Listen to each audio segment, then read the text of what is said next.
Have you ever felt that kind of electrifying pull towards a new idea, maybe a fresh perspective, or, a moment that just feels like it promises real transformation? That feeling when inspiration hits, like almost like a whirlwind, right? Yeah. Full of promise and that, I don't know, that scent of change. We've all been there, I think, tasting that spark of something new, something exciting. So today we're doing a deep dive into exactly that experience. We're looking at this really fascinating blend of celestial insights and a truly unique narrative. It all centers around August 26, 2025. Our sources for this journey, they come from Tarot by High C, specifically their astrology of the day and this really one-of-a-kind story scope they put together. It's called the Spark Market. Mm. Okay, so our mission today is basically to unpack how the day's cosmic energies might, really ignite our creativity, how they might draw us towards taking new risk, but also, and this is crucial, how they offer this really profound lesson, is a lesson in telling the difference between genuine inspiration and Wow. those alluring illusions, right? It's about finding the real gold without getting lost in all the glitter. That's a perfect way to put it.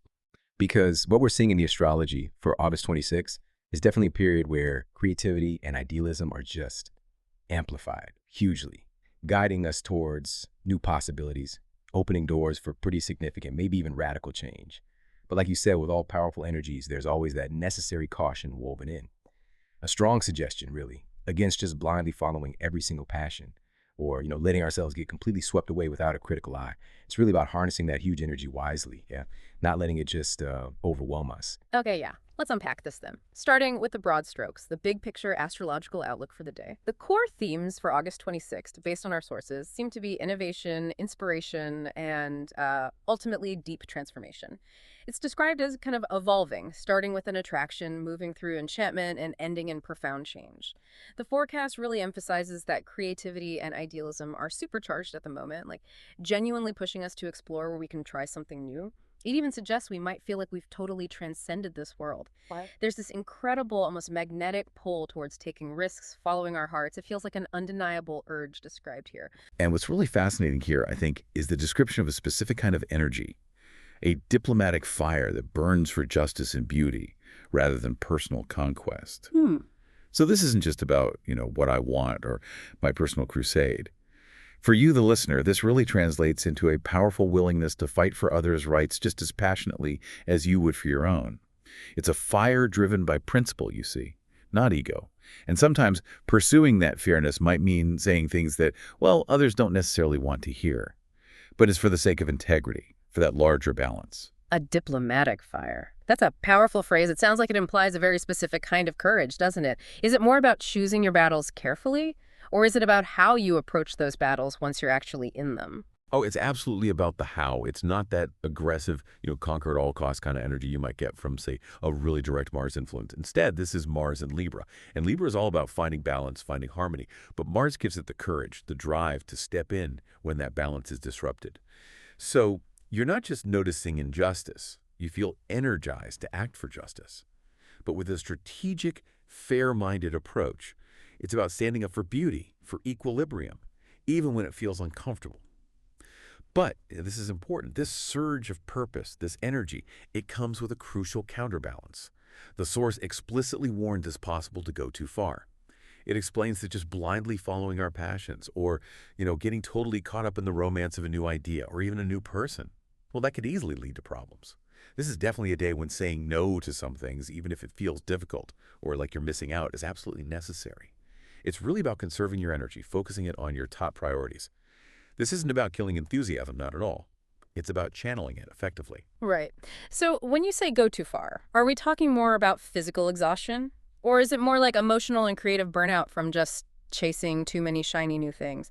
And practically speaking, how does someone actually say no to these really alluring new passions when everything feels so exciting and full of potential? It's definitely both, I'd say, but probably leaning more towards the emotional and energetic burnout. When idealism is amplified like this, every new idea can feel like the idea, and every attraction feels like the one. You could easily find yourself spread way too thin, emotionally invested in too many projects or relationships that aren't maybe truly viable in the long run. Practically, saying no might involve just taking a beat, a moment of pause, asking yourself, okay, wait, is this truly aligned with my core values, my long-term goals? Or is this just the thrill of novelty talking? It's about conscious discernment, really. A quick reality check before diving in headfirst. That makes a lot of sense, especially when we look at the specific daily alignments from the astrology of the day. Mm. Let's walk you through the flow of these cosmic influences for August 26, 2025. See how these energies kind of shift as the day goes on. Okay, so in the morning we have the Libra moon conjunct Mars. Right, the Libra moon conjunct Mars. Now, conjunct just means they're very closely aligned in the sky, so their energies essentially merge and amplify each other. So here you have the moon representing our emotions, our gut feelings, in that harmony-seeking sign of Libra, and it combines with action-oriented Mars. This really energizes our desire for fairness. It gives us that courage to act when harmony has been disrupted. You might find yourself with this unexpected surge of resolve, maybe to speak up when you see an injustice, or just a strong push to bring balance back to a tense situation, maybe at home or work. It's about acting for harmony. Okay. Then as we move into the afternoon, things shift a bit. We see the Libra moon square Jupiter. What does square imply here? Yeah, a square aspect in astrology usually points to dynamic tension. A challenge, really. It forces us to try and reconcile opposing energies. So here you've got the diplomatic balance and grace of Libra sort of clashing with the expansive, sometimes quite blunt, truth-telling nature of Jupiter. So the question it poses is, how do you navigate being fair and diplomatic when, honestly, the truth might ruffle some feathers? Or when a really big truth needs to be spoken? This can feel like a real push-pull, wanting to keep the peace, but also feeling this strong urge to say something important, even if it's uncomfortable. Right, that tension. Okay, and then finally, as evening approaches, we get the Libra moon sextile Mercury. That sounds a bit easier. It does, yeah. The good news is that a sextile is generally a harmonious, flowing aspect. It offers ease, opportunity. So after potentially a day of navigating that tension between diplomacy and truth, this alignment really helps with skillful communication, significantly.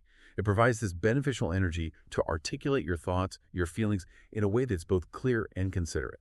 It can help you bridge any gaps that might have popped up earlier in the day. It helps you find the right words, at the right time. Okay, so if we try to sum it all up, it sounds like August 26th is a day that's really rich with opportunities, yeah. But also carries some pretty nuanced challenges. A day of trying to balance our deep desire for justice and harmony with our need to speak the truth when it's required, and then finding the most skillful, articulate way to communicate it all without losing our integrity or our peace. It's quite the tightrope walk, isn't it? All right, so keeping those daily cosmic vibes in mind, I'm really interested now to see how the larger planetary energies you mentioned, Venus with Uranus and Neptune in retrograde, how they set the stage for the spark market story. We're looking at Venus sextile Uranus combined with Neptune RX, right? Neptune being retrograde. Exactly. So let's break down the positive side first. Venus sextile Uranus. This means inspiration can strike in really powerful, often unexpected ways. Remember, a sextile is that harmonious flow of energy. So Venus, planet of love, beauty, values, is connecting easily with Uranus, the planet of innovation, sudden insights, breakthroughs. This adds that extra spark to new attractions, unexpected ideas, and even quirky humor that bonds people fast. You might find creative projects feel incredibly inspired. Brainstorming sessions could genuinely produce gold. It's really a time for inventive breakthroughs, novel connections. And the direct advice from the source for this pairing is so insightful. Experiment, but test drive before buying. That test drive before buying piece, it really clicks with that earlier warning about not going too far, doesn't it? But why is that advice particularly potent when Venus is harmonizing with Uranus like this? Oh, it's crucial, because Venus sextile Uranus often brings these brilliant, sudden opportunities, a surge of inspiration, an attraction that feels irresistible, almost like lightning, Ideas come quickly, connections feel instant. But precisely because they're so sudden and exciting, there's a real risk of impulsivity. So this isn't just catchy advice. It's like the cosmic wisdom specifically for August 26th. It's about integration. How do you harness that swift, innovative spark, but also apply practical discernment? That's how you prevent a brilliant idea from turning into a costly, maybe deceptive impulse buy. You want to capture the lightning? Sure. You also need to build a safe conductor for it. Got it. Okay, now let's pivot. Let's talk about the challenging aspect. Neptune in retrograde, or Neptune RX. Right. This is where things get, a bit more complex, requires a very keen eye. When a planet is retrograde, or RX, it just looks like it's moving backward from our view here on Earth. Astrologically, this often signifies a time for more internal reflection, maybe reevaluation of that planet's themes. So for Neptune planet dreams, illusion, spirituality being retrograde, means that illusion magnifies, making it harder to tell fantasy from fact. Hmm. And this directly raises the question the source puts to us. Does this spark feel real, or are we chasing the illusion of novelty? This is so critical, because the warning is really clear. Blindly following our passions or getting caught up in the romance of a new idea or a person could lead to problems. It really emphasizes an urgent need for discernment. Okay, so to really get our heads around this duality, on one hand, you've got this powerful surge of creative energy, attraction, pulling us towards the new and inspiring. And on the other, this heightened risk of illusion, of misguided pursuits. How do you suggest, our listener holds these two opposing forces in mind at the same time? It really does feel like a tightrope walk. It absolutely is a tightrope walk. I think the key is to engage with curiosity, definitely, but also with a healthy dose of grounded awareness. Don't shut down the inspiration. Venus sextile Uranus is genuinely potent for breakthroughs. You don't want to miss that. But always layer that inspiration with the discerning questions that Neptune retrograde demands. Ask yourself, okay, what am I not seeing here? Is this maybe too good to be true? What's the practical reality underneath this dazzling surface? It's about being open to the magic, sure, but being smart about what you actually commit to. That conscious pause. That's your best defense against getting caught up in illusion. And this duality, this exact push and pull between inspiration and illusion, it's perfectly captured in today's StoryScope, this fascinating fable called the spark market. Its origin is apparently shrouded in mystery. Some swore it rose overnight from the cracks in the cobblestones, while others claimed it just drifted in on a storm of laughter and light. Love that imagery. It was described as a place that felt half real, half imagined, a bazaar of ideas and enchantments, where inspiration itself could, literally be traded. Our main character, a woman named Aurelia, she's drawn there by this irresistible tug. She follows it through these twisting alleys until she crosses under a shimmering archway woven of starlight and wires. You can almost feel that pull, can't you? That sense of stepping into some other realm.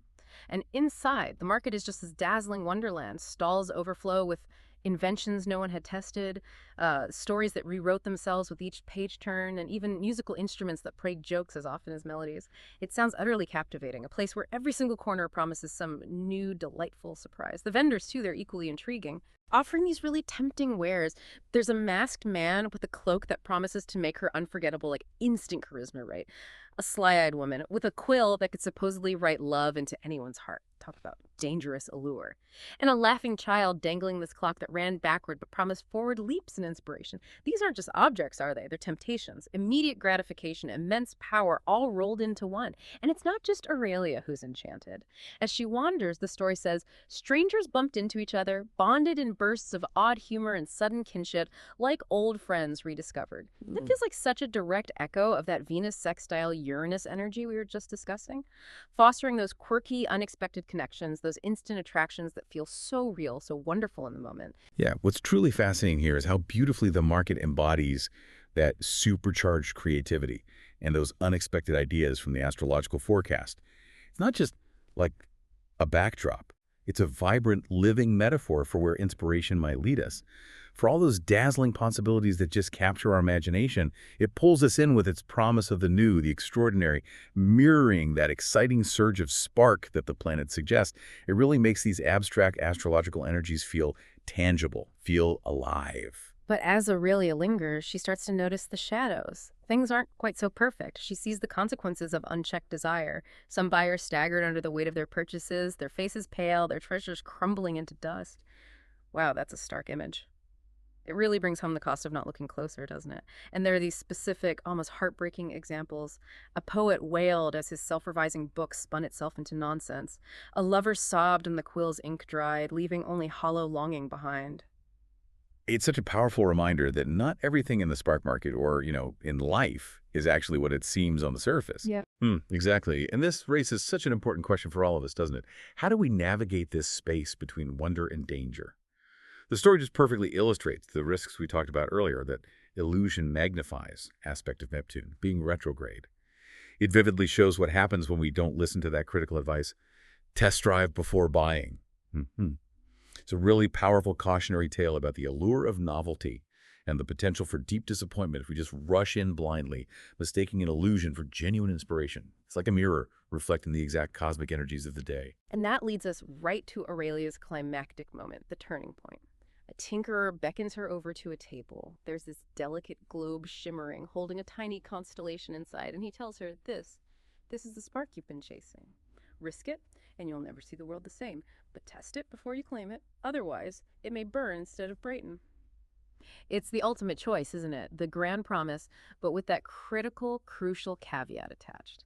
So Aurelia holds the globe, and in its glow, these intoxicating visions just spill into her mind. She sees paintings she had yet to paint, stories unwritten, laughter shared with strangers who have become family. It's everything she dreamed of, right? Everything she hoped for. But, and this is the really significant part, within the brilliance, she also glimpsed illusions, traps of vanity, obsessions that could consume her. She sees the full picture, not just the alluring surface. And if we connect this right back to the bigger picture, the astrology, Aurelia is standing right at the crossroads of her personal transformation. Her decision isn't about rejecting the scark entirely. That would be like ignoring the powerful creative energies of Venus sextile Uranus. No. Instead, it's about engaging with it wisely, acknowledging both its potential and its perils. This scene perfectly encapsulates that test drive before buying wisdom from the forecast. It shows us precisely how to avoid being consumed by mere novelty or by dangerous illusion. It's about choosing a path of conscious, informed awareness rather than just impulsive desire. And Aurelia's choice. It's truly profound. She smiled, tucked the globe back into the tinkerer's hands, and said, "Let me try before I buy." She honored the spark, absolutely, but she asserted her discernment. And the market's reaction, it's incredible. Story says, the spark market roared with approving laughter, as if the whole place had been waiting for her to say exactly that. It wasn't about denying the magic. It was about engaging with it authentically, wasn't it? Oh, that roaring laughter is deeply significant, I think. It's this powerful affirmation of critical discernment. It tells us that true, lasting transformation doesn't come from blind acceptance or just impulsively grabbing at every shiny new thing. It comes from conscious engagement, from a willingness to verify the truth, the genuine value of our inspirations. It's about proving the spark before letting it fully ignite your life, making sure it brings light rather than, a consuming fire. It's a message that the universe itself, or at least the spark market in this story, really applauds. So as we wrap up this deep dive into August 26, 2025, the core message seems pretty clear and incredibly rich. It's a day just brimming with potential for intensely ignited creativity, unexpected attractions, maybe even truly deep transformation. But it's also, crucially, a day that calls for profound wisdom. Wisdom in discerning what is truly valuable and what might just be a dazzling but ultimately hollow illusion. Absolutely. Embrace that genuine spark of new ideas. Feel the thrill of unexpected attractions. Use that courage to act for fairness when harmony is disrupted. Definitely embrace those positive energies. But stay acutely aware of how illusion can magnify, especially with Neptune retrograde, making it harder to sort out fantasy from fact. And remember Aurelia's lesson. Conserve your energy for what genuinely matters, for those priorities that truly serve your highest path. And always, always test drive before you buy. So a final thought for you to carry forward. As you encounter your own spark markets in life, and we all do, right? Those moments of dazzling inspiration, those tempting new paths that call to you with these big promises of profound change, how will you distinguish between an irresistible pull towards genuine transformation and the alluring trick of novelty? What's your strategy going to be for ensuring your spark truly brightens rather than burns?